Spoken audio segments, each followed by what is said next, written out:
Welcome back, everybody, to another episode of the Leadership Void podcast. I'm Enrique, my co-host Vince, and we're about to bring you the best in veteran community, entrepreneurship, and leadership arena. And Vince will introduce. Oh, yeah. From Irvine, California, we have Miss Eldonna Fernandez, who is the president of Dynamic Vision International. Welcome all the way from the West Coast. Eldonna, please let's start off and tell us a little bit about you. Well, great to be here. Thanks for having me. I'm a retired Air Force veteran, go Air Force. And I retired out of the contracting career field, spent 23 years in the military, and then did some other purchasing and contracts negotiation management for defense contractors, and started getting involved in speaking and training. Wrote a book called Think Like a Negotiator. And then I got involved with women in Kenya, helping them become entrepreneurs themselves and get out of poverty by selling their handcrafted baskets and beads. What a wonderful endeavor there. A lot of times we have these international exploits and visions of making sure that other people have a good economic background and are able to thrive. So tell us about Dynamic Vision International. Well, the one side of it is my speaking and training. Like I said, I wrote a book called Think Like a Negotiator. So I love to share with people how to be better negotiators, how to get a better deal, whether personally or professionally, how not to get taken advantage of. I teach on self-leadership, negotiation, effective communication, team building, things like that. And had some contracts for doing, I still have some for doing that type of thing. But in 2018, I went on a trip to Kenya with a group and met these women in a place called the Kipsongo slum in Kenya. And Kenya is an amazing country. They're the #3 exporter of tea in the world. And Nairobi is bigger than the city of Los Angeles by about 500,000 people. They have a lot of industry there, tourism, there's a major port, but there's also people that are below the poverty line. There's no government help. And I went with a group to serve the suffering and displaced people in Kenya, in the Kitale area, which is about 8 hours from Nairobi, and met these wonderful women that make amazing products. I'm wearing one, and you can see some things behind me that are made. These are made out of magazines. And I felt a calling to help them. And I thought, woke up in the middle of the night with this idea: buy some beads, sell them with your book when you're speaking, baskets and beads. Brought back half a suitcase of beads, I had a speaking event. I came back February 2018, March 8th, International Women's Day, spoke at an event and sold out. And then I doubled the order and sold out, and tripled the order and sold out. And now we started with 5 women. We're up to over 30 now. And that's really my passion, my service before self way that I'm going to kind of go through the rest of my life. Well, thank you for sharing that second core value of the Air Force. And yes, it is service before self. Thank you for doing great things. Obviously, 2018 resonated with you in Kenya and sharing about the continent of Africa. I appreciate you doing that and coming on board. Now you have 30 individuals selling out at different events. I'm glad we have this deal with you to come on and negotiate it to be on our show. But you're doing great things. Now, how did the pandemic affect your company and what your endeavors you're doing? Oh, man. Yeah, that pulled the rug out from under me, because most of my speaking was in person. And of course, no more in-person speaking. And although I did have some online, I actually have a contract with the Southern California Edison, our utility out here. And we were one of the first to be able to take their courses online. And now they've continued the contract, or they renewed the contract, and we're doing that online. But in-person speaking still hasn't really made a comeback yet. And then for baskets and beads, I was in 3 retail locations. I had to pull out of 2 of them because I couldn't make rent. 3 of my wholesale customers went out of business. The rest of them weren't ordering. And then sales were really low because people weren't buying things like jewelry and household products and things like that. So I ended up having to take a corporate job to cover the business expenses during COVID. And I worked for a defense contractor doing negotiation and contracts and things, subcontracts. I'm a subcontract specialist is my title. And to be able to cover the business expenses. Then through our nonprofit, we ended up raising at least $800 to $1,000 a month to be able to provide food packs to the ladies, because prior to Baskets and Beads, they were prostituting themselves or picking food scraps from a dumpster or selling illegal alcohol. And I was like, we have come too far. We are not going back to that. So we were able to raise funds from March 2020 until January of this year and provide food packs for over 30 women and 80 kids. What a wonderful uh, reach, right, to humanity. Your company has endeavored to do and are doing.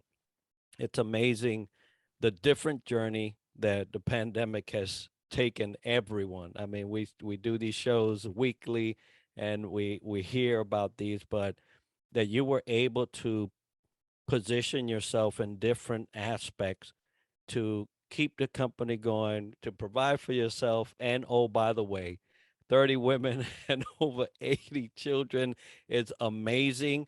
We congratulate you on what you did there. Now, the future is still kind of murky for a lot of people. So, what does the horizon look like for Dynamic Vision International? Well, for speaking, I'm getting a few, and they're still online speaking opportunities. I do have still have that contract, and I'm getting and those are still online opportunities. Working on building back into in-person speaking and training. But for Baskets and Beads, we're working on building back our wholesale base, building back our retail base, getting more online sales. Unfortunately, at the end of the year, my ad account on Facebook was hacked, so I had to recover from that. But it's not one thing, it's 10 others. But if the military has taught me one thing, it's taught me to adapt and overcome and just course correct, and do an after action review to figure out what worked, what didn't, and what could be improved for next time, and go forward and make it work. So some of our wholesale customers have started to order, and I'm building more wholesale customers. We're developing new products. One of the products we developed was dog bandanas, and I laughed because they're like, what? Why does this dog wear a bandana? They don't understand that because they don't put bandanas on their dogs in Kenya. Most people don't have pets. They have chickens and goats, but they don't have dogs. And they're sewing and laughing. But I have one wholesale order now for those, and the retail sales have started to grow. So working on finding new products and increasing the viability of the business. You know what? I have a pet and a dog, so I will be definitely a customer of yours. But definitely the leadership that we've been taught and the skill set we've been taught in the military is phenomenal. And we are diving now into some leadership aspects. So how do you, Eldonna, definitely sharpen your saw with the skill sets that aids you to thrive in your professional life? Well, as you know, when you get out of the military, there isn't a great transition assistance program. I think it's improved from when I retired, and you just get dropped out and have to figure it out, but you can still bounce back and rely on those skills that you learned in the military. And mentorship, having a mentor or coach, reading business literature. One of the ones that I actually ended up started to teach was the 5 dysfunctions of a team. I really love reading books like that. And then I'm a woman of faith, so I like to read and study my Bible in the morning and get some wisdom from there and go forward. But it's always about, I like I said previously, about doing that course correction, seeing how you can, oh gosh, this didn't work. What do I need to do? I need to find somebody smarter than me that can help me figure this out. So I think always having mentorship or coaching, somebody to coach you that knows more about something than you do, is really important. Absolutely. And I tell you that has helped all of us in one way or another. If you've served any time in the military, especially the course correcting, you mentioned after action reports. So I was so happy to hear those kind of words. But they truly get us back on course. Now, as you was growing up in the military, you retired, you're in leadership positions, you see a lot of leaders, you've seen a lot of leaders. What advice did you get from those leaders that you said, man, I have to keep this as part of my go ahead forward, that you can share with an up and coming leader for their journey? Well, what I did, because I retired as a master sergeant, so I ended up being in a position of leadership. But how I learned how to lead was to look and take notes from good leaders and from bad leaders. Like, okay, these are good leadership characteristics on how to treat people. That's a very important thing. When you're leading people, you have to treat people with respect and listen to their ideas. And if you're leading a team, yes, you're the leader, but the team underneath you is the ones that are supporting and carrying you along. So you definitely need to trust their ideas, and take what you like and leave the rest, kind of thing. Make the ultimate decision. But I learned a lot about leadership from watching the leaders that were over me. And I had some good ones and I had some bad ones. And I'm like, wow, I'm never going to treat people like that when I become a leader. Or, oh, look at how this leader treats people. This is great. For instance, when I arrived at one of my bases, we had I'm so grateful she was only there for 6 weeks. She was a horrible leader. She yelled at people and she screamed at people, and she didn't care. She was an officer and didn't care for the enlisted. And she didn't really say it, but you could tell just the way she treated us that she did not care for enlisted people. And she just led people astray and wasn't a strong leader, and nobody really respected her. The leader that came in after her was amazing. He cared about the people. He would talk to them to find out, a lot of leaders come in, I'm changing this, that, and the other. He went around and talked to everybody. He looked at the organization to see how it was operating. And then he made changes after he did a kind of a survey of what was going on and seeing what had worked and what hadn't worked, and how that he could make an improvement. And I learned a lot from those two leaders on how to be a great leader of people. Absolutely. I'm hearing dignity and respect, trust, listening, get boots on the ground, do that assessment before you make any changes. So that's some great advice for anyone listening in. Now, how you, Eldonna, deal with the challenges you have faced or currently facing? Well, running a business that is on another continent, in another country, that's a 24-hour flight just to get there, 24 hours worth of flying at least, with all the stops and the layovers and all that. You have to, again, rely on your team. And we've had some situations where I had a whole thing of dog bandanas and they came in and they were all wrong. So that just threw all that money we spent on it. We can't use them because they were made too long this way and too short this way. So they can't work for a dog. And I was really upset. And I was like, what happened? What happened? And my director there's, I don't know. I'm like, you have to find out what happened, because we have to know what happened in order to fix this. And she had to do some research and found out that the people who normally do the cutting didn't use the pattern, and they just used some measurement. I have a measurement, estimated neck size on the website. So they use that instead of using the pattern. So that's where the breakdown was. So now we're putting something in place to make sure that doesn't happen again, because I'm almost out of the stock of dog bandanas that I have. And this was a new, refreshing stock. And it's like, okay, we have a real problem. So you have to analyze what's going on and then make the decision to actually fix it, which is what we did with that situation. Yeah, and a opportunity for change, right? Which is the next thing we'll discuss. And those things happen. Okay, miscommunication at any point, or someone not following the pattern, right? It's just amazing how that works. But opportunities come from those challenges, and they are in form of change. So, what certain strategies do you implement or you put into place when dealing with change? Well, obviously in that situation, we had to figure out, the thing you have to do is figure out okay, we're going this way, we want to go this way. Now, how do we get there? For me, we discuss it with my team. For instance, I have a space in a place called Fair Trade Long Beach in Long Beach, California. And I have somebody who does the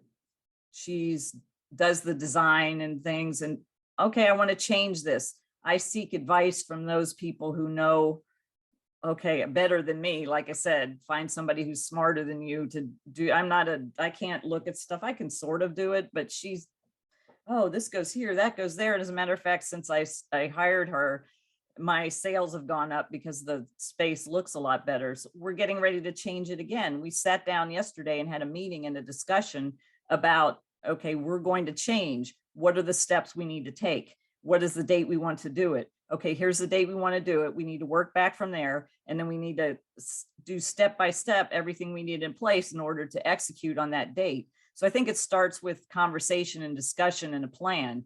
You can't just decide you're going to change and just bam, change, because that'll just fall flat because you didn't consider all the roadblocks. So we have a date for that set a week, 1 week from today.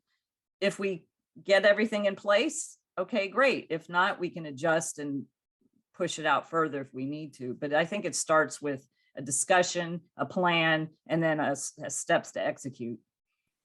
Definitely having a plan, steps to execute, having a strategy in place and know when to pivot and when to definitely go left, go right. But seeing the vision through their eyes is always good, because guess what? It upscaled your shop. So great advice. Now, how do individuals get a hold of you or Dynamic Vision International? Well, you can find me you can email me at eldonna@basketsandbeadskenya.com. You can also get my website, basketsandbeadskenya.com. My speaking website is eldonnaLewisFernandez.com. I can be found on Instagram, Baskets and Beads Kenya, Facebook, Baskets and Beads Kenya, LinkedIn, Eldonna Fernandez. I'm all over the place. Well, we'll make sure to put that as part of the video and the show notes so that everyone can have the ability to reach you. Eldonna, thank you so much for sharing. Number one, your military background. Thank you for your service. We appreciate. Hey, we're wearing Air Force colors today, right? That's right. And recognition. But we love what you're doing, not only for the local community, the veteran community, but for a community so far away. You've changed lives forever, and I hope you understand that and know that. Taking a person from an impoverished position in their life, and giving them some hope for a better future is above and beyond. We salute you for that, and we thank you. Folks, if you want to get a hold of the Leadership Void podcast, the Leadership Void at gmail.com is where you'll send any inquiry or any request. If you'd like to hear a specific leadership topic for us to discuss, or would like a guest on our show, please send it there. Vince and I will curate that and see what we can do about it. But today is Eldonna and her great company doing great things. And absolutely. I just also want to say that, if you want to hear and listen to individuals like Eldonna on our show, subscribe and like on our YouTube channel, The Leadership Void. We need only little teeny bit of folks joining us, and you will win into a drawing into this book called Scott McGregor, Standing O, the Salute Edition. So please let us reach 200. All we need is your little help. Subscribe and like us there. We do another show called Radio Check every 1st and the 15th at 1900, 7 p.m. Eastern Standard Time. Time for us to come together as a community, talk with our military, talk with our first responders, talk with our veterans and our spouses, because we know it's hard out there. We want to definitely let you know we're shining the light on what's going on here in the community, bringing us together. So 1st and the 15th, Radio Check is out there for you. We continue forward with this. We couldn't do it without our sponsor from the home team of Round Point Mortgage Service Corporation. But today is all about our Air Force veteran, Eldonna from Irvine, California. So thank you for being on our show, and go forward and prosper. Awesome sauce.